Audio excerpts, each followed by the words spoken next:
agent Anus. Tak čo to tu dneska máme? Dúfam, že ste ma zás nevolali zbytočne, pretože o sne mi idú zúfalé manželky. Vítajte, agent Dildo.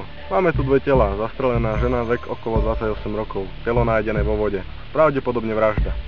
Druhé telo patrilo mužovi okolo 33 rokov. Rozrezaný na kúsky.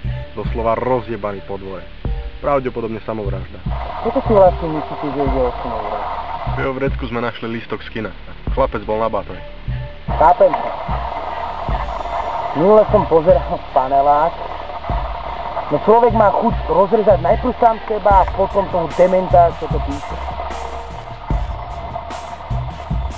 Čo je sprvníte? A nechal vrať vlastne niečo po sebe.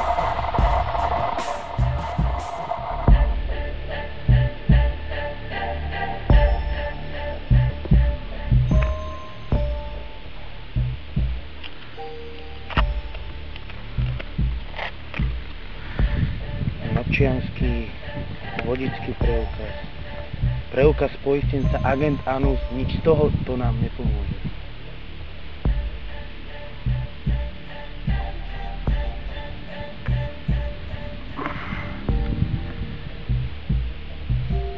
Tento kus odevu určite patril nášmu vrahovi.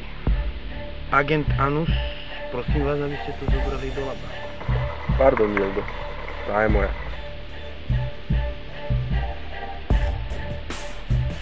Tak potom sme v slepej uličke. Áno, tento chlap bol, keď sme prišli.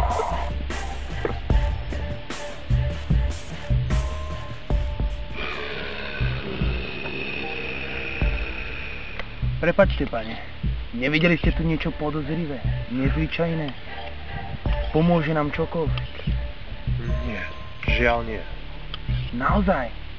Čokoľvek nám pomôže. Ľutujem.